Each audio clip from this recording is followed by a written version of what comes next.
हे guys, welcome back. Supplement companies का main aim होता है आपकी जेब से ज्यादा पैसे निकलवाना, ना कि आपकी प्रॉब्लम को सॉल्व करना। इसलिए जब भी कोई ऐसी स्टडी आती है ना जिसमें किसी भी सप्लीमेंट का रिमोटली कोई भी हल्का सा भी बेनिफिट निकल रहा होता है, चाहे वो आपके ऊपर अप्लाई हो या ना हो, सप्लीमेंट कंपनीज मार्केटिंग में लग जाती है ना। गाइस, इस चीज का एक क्लासिक एग्जांपल है बायोटीन। जो भी लोग हेयर फॉल से सफर कर रहे हैं उन लोगों ने कभी ना कभी अपनी लाइफ में बायोटीन का नाम तो सुना ही होगा। आई एम श्योर नियरली सभी ने सुना होगा।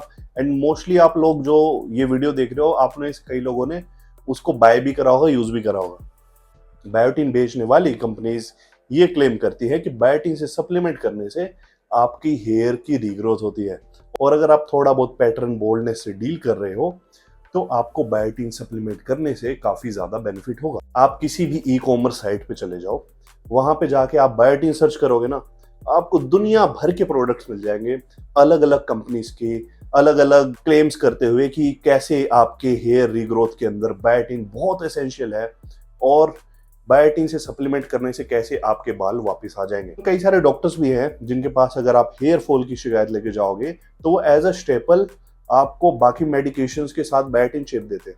Now guys, the problem is this, एक भी ऐसी स्टडी नहीं है जिसके अंदर कंक्लूसिवली ऐसा प्रूफ हुआ हो कि नॉर्मल बंदों को बायोटीन सप्लीमेंट करने से हेयर काउंट में इंप्रूवमेंट दिखी हो।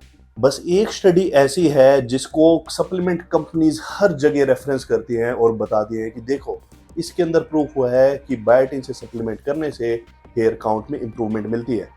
But the problem is this guys, इसके अंदर जो भी पार्टिसिपेंट्स थे सारे 6 साल से कम के बच्चे थे, and they were suffering from a medical condition known as biotinidase deficiency induced telogen effluvium. इस मेडिकल कंडीशन के अंदर बॉडी प्रॉपर अमाउंट में बायोटीन को ना सिंथेसाइज कर पाती है, ना अच्छी तरीके से यूज कर पाती है। Remember guys, they were suffering from extreme case of biotin deficiency. No, ये स्टैटिस्टिक आपने जरूर सुनी होगी कि 10 में से 3 लोग बायोटीन से डेफिशिएंट होते हैं। बट गाइज, वो लोग बायोटीन से इंड्यूस्ड हेयर फॉल को फेस नहीं कर रहे होते। करंट एविडेंस के हिसाब से there are not enough evidence जो सपोर्ट करते हैं बायोटीन का सप्लीमेंटेशन हेयर लॉस के लिए। Unless you are suffering from biotinidase deficiency, आपको बायोटीन सप्लीमेंटेशन करने से कोई भी फायदा नहीं होगा। इस टाइप के आपको कई सारे और भी प्रोडक्ट मार्केट में मिल जाएंगे जिसको कोई भी साइंटिफिक रिसर्च बैक नहीं करती है। Even then companies are selling it to general public just to earn their profit. No guys, ये बात तो होगी ओवर द काउंटर सप्लीमेंटेशन की, जो इफेक्टिव भले ही ना हो बट उनके कोई खास साइड इफेक्ट नहीं होते। जो बंदा हेयर फॉल फेस कर रहा है उसके पास एक ऑप्शन और होता है, और वो होता है प्रिस्क्रिप्शन मेडिकेशंस, जैसे कि फिनेस्ट्राइड, ड्यूटेस्ट्राइड, जो कि काफ़ी ज़्यादा जिनको एविडेंस भी सपोर्ट करता है और हेयर फॉल कंट्रोल करने के अंदर काफ़ी ज़्यादा इफेक्टिव भी होते हैं, but they come with their own side effects. ये मेडिकेशन सिस्टमैटिक लेवल पे हमारे डीएचटी को रिड्यूस करती हैं। जस्ट बिकॉज आपने किसी यूट्यूबर की वीडियो देख ली और वहाँ से इंस्पायर होके आप अपने मन से अर्ली स्टेजेस ऑफ प्यूबर्टी के अंदर जाके आप इस मेडिकेशन को यूज़ करने लग गए, तो आपको सेकेंडरी सेक्सुअल कैरेक्टरिस्टिक्स जो होती है मेल की, वो डेवलप करने में प्रॉब्लम आएगी। ना गाइस, जो करंट रिसर्च चल रही है उसके हिसाब से DHT might be neuroprotective and you might face some serious side effects in later stages of your life अगर आप टाइम से ही डीएचटी को सप्रेस करने लगे सिस्टमैटिक लेवल पे। इसके अलावा फिनेस्ट्राइड यूज करने से कई लोगों ने रिपोर्ट कराएगी they have faced various sexual side effects, जो फिनेस्ट्राइड डिसकंटिन्यू करने के बाद भी नहीं गए हैं। ठीक है, पोस्ट फिनेस्ट्राइड सिंड्रोम के बारे में अगर आप जानते होंगे तो काफ़ी ज़्यादा कंट्रोवर्शियल टॉपिक है, बट कई लोग आपको, स्पेशली जो यंगर पॉपुलेशन है, they are continuously facing this issue कि फिनेस्ट्राइड उन्होंने यूज़ करना भी बंद कर लिया, उसके बाद भी they are facing sexual side effects. अब मैं बात करने वाला हूँ उस प्रोटोकॉल की जो मैं पर्सनली यूज़ करता अगर मैं हेयर फॉल फेस कर रहा होता और मुझे अपना हेयर फॉल रिवर्स करना होता तो। रिमेंबर गाइस, हेयर रीग्रोथ में टाइम लगता है, और आपकी हेयर रीग्रोथ हो रही है या आपका हेयर फॉल स्टॉप हो रहा है, इसको जानने में भी आपको टाइम लगेगा ना। गाइस, ये प्रोटोकॉल अगर मैं फॉलो कर रहा होता तो मैं एटलीस्ट 9 मंथ तक वेट करता किसी और प्रोटोकॉल को फॉलो करने के लिए। 9 मंथ के अंदर definitely I would have seen a lot of progress with this protocol. Hair fall कई टाइप के होते हैं। ब्रॉडली अगर हम क्लासिफाई करना चाहें तो 2 टाइप में क्लासिफाई कर सकते हैं। ज्यादातर हेयर फॉल को। एक होता है टेलोजन एफ्लूवियम और दूसरा होता है एंड्रोजेनिक एलोपेशिया, जिसको पैटर्न बोल्डनेस भी बोलते हैं। टेलोजन एफ्लूवियम जनरली रिवर्सिबल होते हैं, उसके अंदर काफी ज्यादा स्ट्रेस इंड्यूस्ड होता है और हमारे पूरे स्कैल्प के ऊपर से शेडिंग होती है। सेकेंडली जो एंड्रोजेनिक एलोपेशिया होता है उसके अंदर हमारा एक पर्टिकुलर पैटर्न बनता है, आप स्क्रीन पे देख सकते हो। मेल का पैटर्न ऐसे बनता है और फीमेल का पैटर्न लॉस ऐसे होता है। कई इंडिविजुअल्स को टेलोजन एफ्लूवियम और एंड्रोजेनिक एलोपेशिया दोनों एक साथ भी हो सकते हैं, जिसकी वजह से केसेस और ज्यादा वर्स हो जाते हैं। सो हमारे लिए काफी ज्यादा इंपॉर्टेंट है कि हम सारे फैक्टर्स समझें जिससे हेयर लॉस होता है और हम उन फैक्टर्स को इंडिविजुअली टैकल करें। तो first thing first, let's talk about DHT. Androgenic alopecia को टैकल करने के लिए सबसे इंपॉर्टेंट है कि जो हमारा हेयर फॉल हो रहा है ना, उसको पहले स्लो डाउन करा जाए, उसके बाद we can think about reversing the hair fall. अगर हम एक साइड से हेयर रीग्रोथ की सोच रहे हैं और दूसरी साइड से हमारा हेयर फॉल कॉन्टिन्यूसली होता जा रहा है, तो नेट इफेक्ट हमारे लिए कुछ ज़्यादा फेवरेबल नहीं होगा। इसलिए हमारे लिए इंपॉर्टेंट है कि हम पहले शेडिंग रोकें और उसके लिए काफ़ी इंपॉर्टेंट है कि हमें डीएचटी किसी न किसी लेवल पे हमें एड्रेस करना ही पड़ेगा। जब भी हम कोई चीज़ ओरली कंज्यूम करते हैं तो हमारी पूरी बॉडी के अंदर उसका इफेक्ट आता है। सिमिलरली जब आप फिनेस्ट्राइड कंज्यूम कर रहे हो, डिटेस्ट्राइड की टैबलेट ले रहे हो, तो आपकी पूरी बॉडी में से डीएचटी रिड्यूस होगा, जो कि साइड इफेक्ट्स लेके आएगा ही आएगा। मल्टीपल रिसर्च में ये प्रूव हो गया कि फिनेस्ट्राइड टॉपिकली अप्लाई करने से भी हमारा सिस्टमैटिक डीएचटी लेवल रिड्यूस होता है। जो हमें एक्चुअली रिक्वायरमेंट है ना, वो है कि हम बस अपने स्कैल्प के नीचे वाले पोर्शन पे, लाइक इस रीजन के अंदर डीएचटी को रिड्यूस करें और बाकी सिस्टमैटिक डीएचटी मुझसे छेड़छाड़ ना करें। बस एक रिसर्च पेपर ऐसा है जिसके अंदर फिनेस्ट्राइड टॉपिकली यूज करने से हमारा हेयर फॉल में भी रिडक्शन हमें देखने को मिली और साथ में हमें कोई सिस्टमैटिक लेवल पे डीएचटी रिडक्शन भी फेस नहीं करना पड़ा।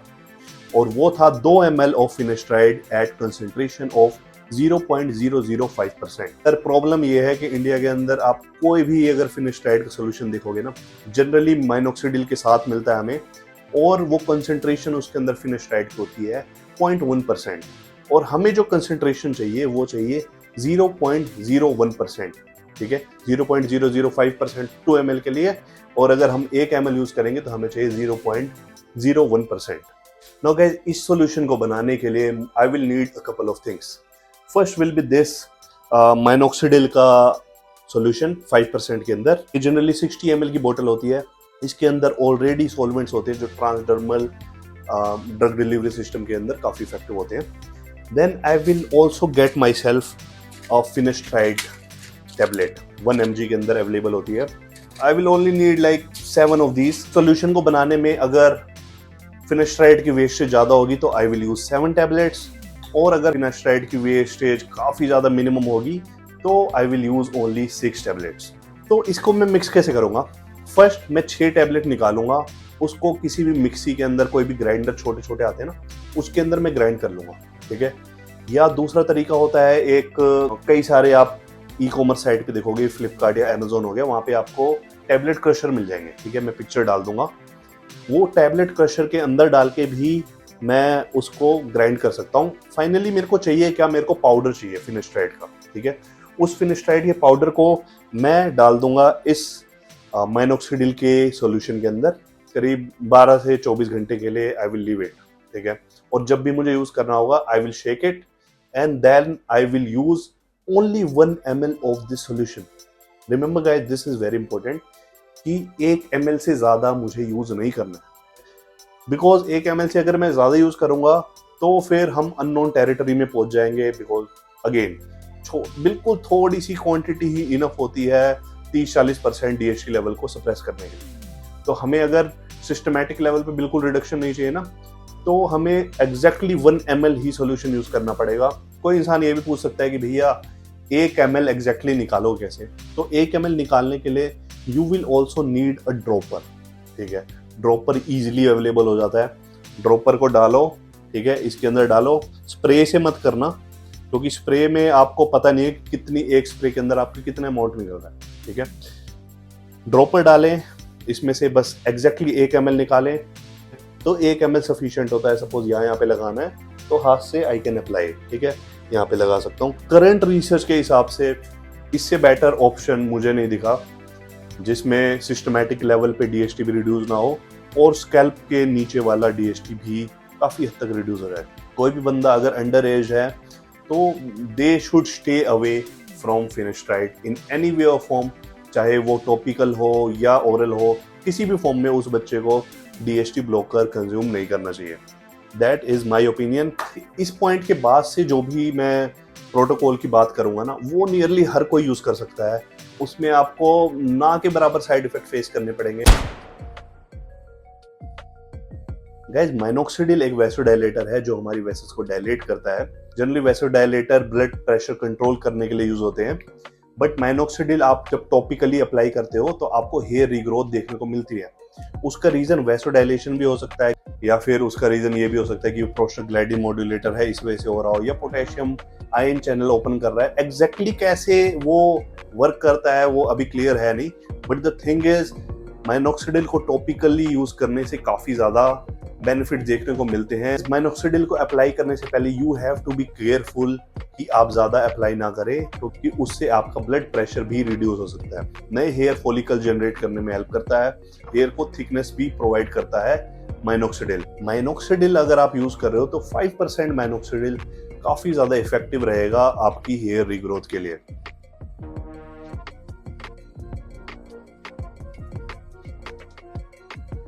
नाउ गाइस, माइनॉक्सिडिल को अप्लाई कैसे करना है? माइनॉक्सिडिल स्प्रे में भी आता है, जैसे कि मेरे पास अभी ये स्प्रे है, ठीक है। इसको स्प्रे के जैसे भी अप्लाई कर सकते हैं। At the end of the day आपको इस सॉल्यूशन को आपके स्कैल्प के टिश्यू तक पहुंचाना है, ठीक है। आपके लंबे बाल है तो आपको पार्ट करके भी उसको अप्लाई कर सकते हो।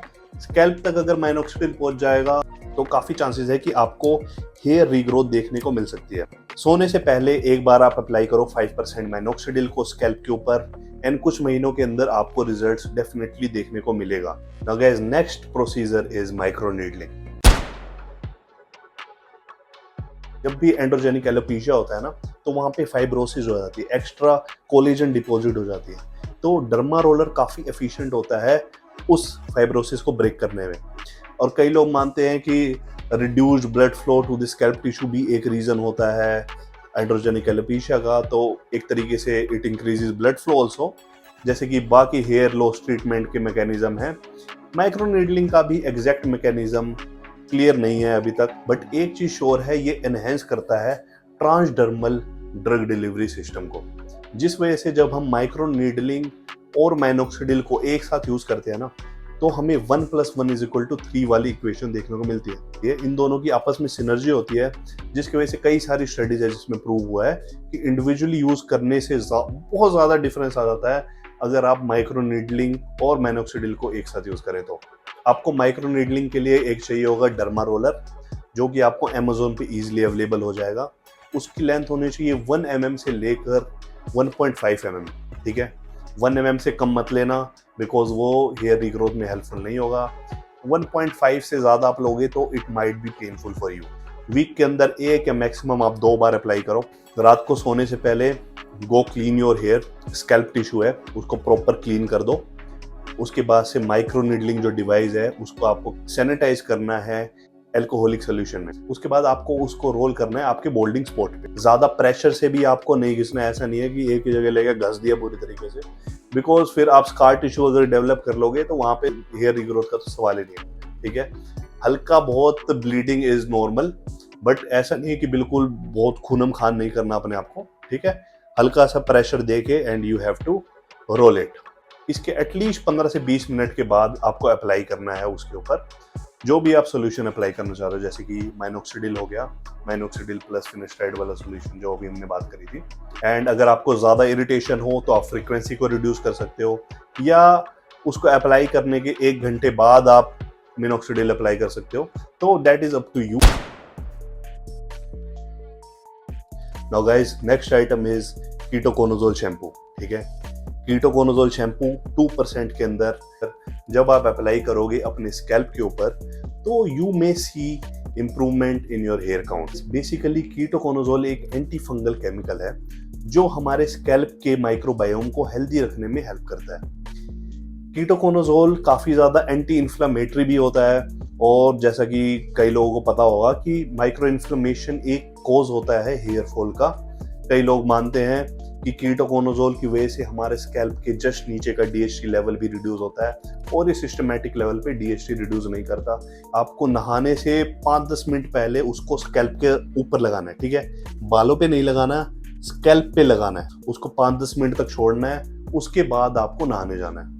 आप पूरे वीक में 4 से 5 बार उसको अप्लाई कर सकते हो। ये शैम्पू उन लोगों के लिए बहुत ज़्यादा बेनिफिशियल होगा जो ये देख रहे हैं कि उनको हेयर फॉल तो हो ही रहा है, साथ में they are facing lot of dandruff और उनकी काफ़ी ज़्यादा फ्लेकी स्किन है। ऐसे लोगों को काफ़ी ज़्यादा इंप्रूवमेंट देखने को मिलेगी उनके हेयर काउंट में। So guys, ketoconazole definitely add it to your routine.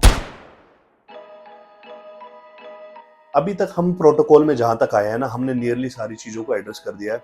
हमने डीएचटी को एड्रेस कर दिया, फाइब्रोसिस को एड्रेस कर दिया है, hypoxia of the scalp tissue को एड्रेस कर दिया है, माइक्रो इन्फ्लेमेशन को एड्रेस कर दिया। बट एक चीज है जो हमने एड्रेस नहीं करी है, and that is chronic scalp tension. कई लोग कसमें खाते हैं कि क्रोनिक स्कैल्प टेंशन को एड्रेस करके they have seen major improvement in their hair count. तो हो सकता है आप भी उन लकी लोगों में से एक हो। आपको पता नहीं चलेगा जब तक आप ट्राई नहीं करोगे। इस क्रोनिक स्कैल्प टेंशन की थ्योरी ये कहती है कि जो भी कैस्केड ऑफ इवेंट स्टार्ट होते हैं ना हेयर फॉल के लिए एंड्रोजेनिक एलोपेशिया में, वो सारे स्टार्ट होते हैं क्रोनिक स्कैल्प टेंशन से। कई सारे फैक्टर्स होते हैं, जिसके अंदर एक फैक्टर ये भी होता है कि हमारे स्कल का डिज़ाइन कैसा है।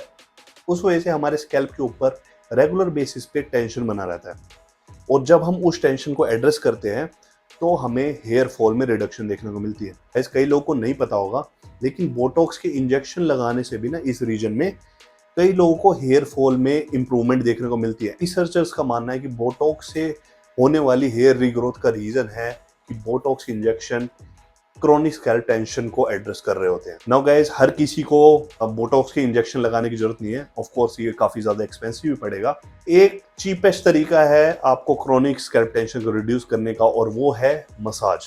अपने घर पे स्कैल्प मसाज ट्राई कर सकते हो। रिमेंबर गाइस, अगर आपकी फ्लेकी स्किन है और काफी ज्यादा डैंड्रफ वगैरह है तो do not apply oil while massaging, ठीक है? कई लोग सोचेंगे कि भाई चंपी कर दूंगा, तो that is not the right way. इस टाइप के आपको स्कैल्प टेंशन को जब आप एड्रेस करोगे रेगुलर बेसिस पे, तो you might see some improvement in your hair count. Now guys, it may also be possible कि जो आप हेयर फॉल फेस कर रहे हो ना, वो एंड्रोजेनिक एलोपेशिया से नहीं हो रहा है, वो आपको टेलोजन एफ्लूवियम की वजह से हो रहा है। और बहुत सिंपल स्टेप आप फॉलो करके उसको टैकल कर सकते हो और अपने हेयर वापस पा सकते हो। तो let's talk about some of the other causes जो आपका हेयर फॉल कर सकते हैं और आपको आइडिया नहीं है उस चीज का। हेयर फॉल आपके फेस करने का एक रीजन ऑक्सीडेटिव स्ट्रेस भी हो सकता है। जब हम काफी ज्यादा अनहेल्दी लाइफस्टाइल जीते हैं या फिर ज्यादा पोल्यूटेड एनवायरनमेंट में निकलते हैं, तो कई बार क्या होता है कि हमारी बॉडी के अंदर फ्री रेडिकल्स की क्वांटिटी काफी ज्यादा प्रोड्यूस हो जाती है, और उसको बैलेंस आउट करने के लिए हमारी बॉडी इनफ एंटीऑक्सीडेंट्स नहीं बना पाती, जिसकी वजह से हमारी बॉडी पे ऑक्सीडेटिव स्ट्रेस पड़ने लग जाता है। नाउ गाइस, इस ऑक्सीडेटिव स्ट्रेस को टैकल करने के लिए इम्पोर्टेंट है हमारे लिए कि हम इनफ एंटीऑक्सीडेंट्स कंज्यूम करें हमारे डेली रूटीन के अंदर। आपका हेयर फॉल एंटीऑक्सीडेंट की वजह से नहीं भी हो रहा है ना, तो भी कई सारे बेनिफिट्स होते हैं एंटीऑक्सीडेंट्स के, जो कि आपकी लाइफ को इंप्रूव करते हैं। Let's talk about some of my favourite antioxidants. First is melatonin 3mg। Melatonin 3mg एक स्लीपिंग हार्मोन है जो कि मैं सोने से पहले कंज्यूम करता हूँ। ये सबसे स्ट्रॉन्गेस्ट एंटीऑक्सीडेंट है जो मैं कंज्यूम करता हूँ। इससे मेरी स्लीप की क्वालिटी काफ़ी इंप्रूव होती है, और साथ में मेरे को काफ़ी स्ट्रॉन्ग एंटीऑक्सीडेंट की प्रॉपर्टी का भी बेनिफिट मिलता है।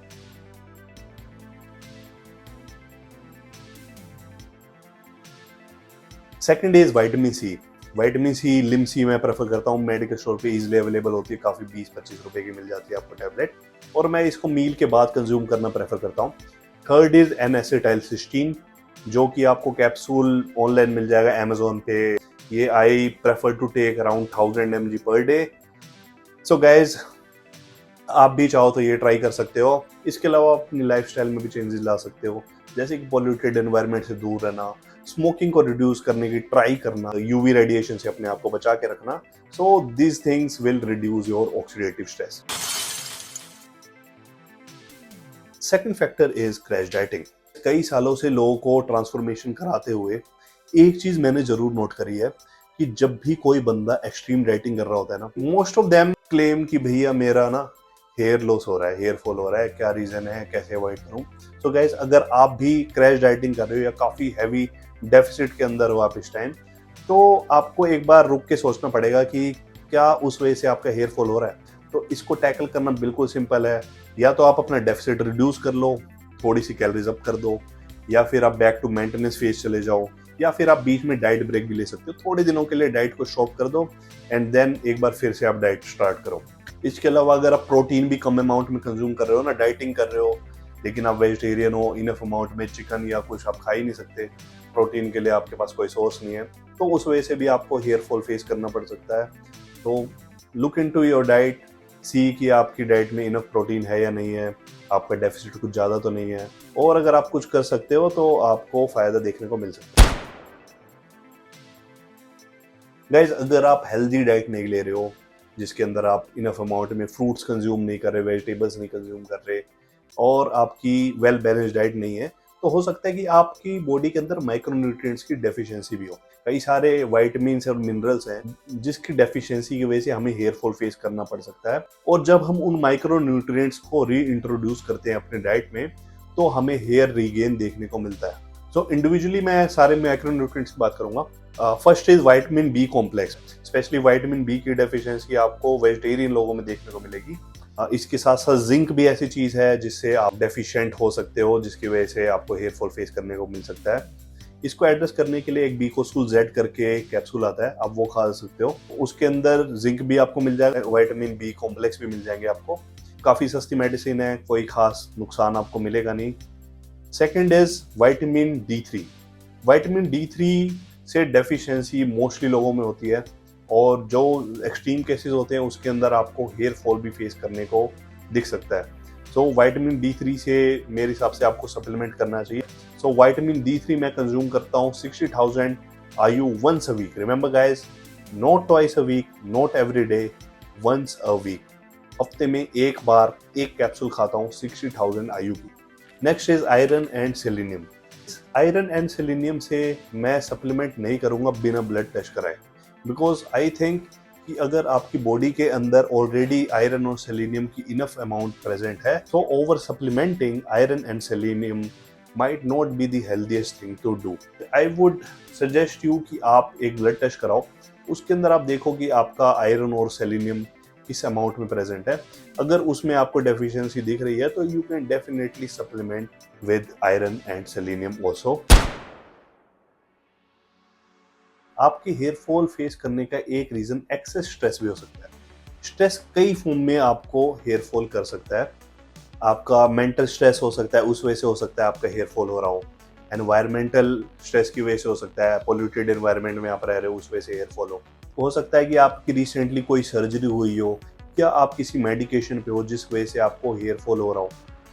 लास्टली आपके लाइफस्टाइल भी इम्पैक्ट करता है हेयर फॉल पे, जैसे कि आप अलग अलग टाइप के केमिकल्स यूज़ कर रहे हो, आप स्ट्रेटनिंग करा रहे हो। सो इन सारी रीज़न की वजह से भी हो सकता है कि आप हेयर फॉल फेस कर रहे हो। सो गाइज, ये आपको अपने आप से पूछना पड़ेगा कि क्या आपकी लाइफ के अंदर कोई एडिशनल स्ट्रेस है जिसको रिड्यूस करने से आपका हेयर फॉल रिड्यूस हो जाए।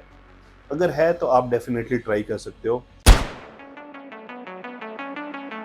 स्पेशली जो मेंटल स्ट्रेस है वो आपको डील करना कहीं ना कहीं सीखना पड़ेगा।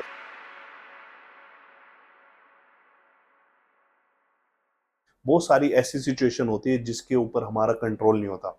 ऐसे में अगर आप हर छोटी बात पे स्ट्रेस आउट होते रहोगे तो फ्यूचर में आपको बहुत ज़्यादा प्रॉब्लम फेस करनी पड़ेगी। गाइज, अगर ये हेयर फॉल की वजह से भी आप स्ट्रेस्ड आउट फील कर रहे हो ना, तो हो सकता है वो भी आपका हेयर फॉल और ज़्यादा इंक्रीज कर रहा हो। मत करो स्ट्रेस। लाइफ में सारी चीज़ें, अगर आप जिंदा हो ना, आपको खाने को मिल रहा है, पहनने को कपड़े हैं, और लोग बात करने के लिए, तो that is more than enough for a person to live. और रही बात बालों की, तो आप भाई प्रोटोकॉल ट्राई करो, आपको डेफिनेटली इंप्रूवमेंट देखने को मिलेगी। और अगर नहीं भी मिल रही है ना, तो that will not be the end of the world. रोग को देखो, आप वो जिंदा नहीं है क्या? दुनिया भर के लोग हैं। आप अपनी लाइफ के अंदर बाकी चीज इंप्रूव करो ना, इतना पैसा कमा लो, इतनी अच्छी फिजिक बना लो कि वो सारी चीज ओवरलुक हो जाए। Try it if you want to improve your hair count. ठीक है, अपनी तरफ से बेस्ट एफर्ट दो, 8 से 9 महीने ट्राई करो। अगर आपको हेयर काउंट इंप्रूवमेंट दिख रही है तो स्टिक विद इट, आपको फ्यूचर में और ज्यादा इंप्रूवमेंट देखने को मिलेगी। उसके बाद भी नहीं होता ना, तो आप ट्रांसप्लांट करा सकते हो, आप हेयर पैच यूज कर सकते हो, बहुत सारी चीजें जो आप कर सकते हो। दुनिया भर के एक्टर्स विग लगा के घूम रहे हैं, पैचेस लगा के घूम रहे हैं। सलमान खान ट्रांसप्लांट करवाता रहता है। अगर आप पे ट्रांसप्लांट और इनके पैसे नहीं है तो ठीक है, अपनी लाइफ को इम्प्रूव करो, पैसा कमाओ और स्ट्रॉन्ग बनो, बाकी चीजों पे फोकस करो, बाद में करवा लेना। सो गाइस, कैसा लगा आपको ये video? Please let me know in the comment section. और कोई किसी और भी तरह का आपका कोई भी क्वेश्चन हो जिसके ऊपर आप चाहते हो कि मैं वीडियो बनाऊं, या किसी और फिटनेस या हेयर फॉल रिलेटेड इशू को मैं एड्रेस करूं नेक्स्ट वीडियो में, please let me know in the comment section. आपको पसंद आया वीडियो तो like this video and subscribe to my channel. See you guys in the next video.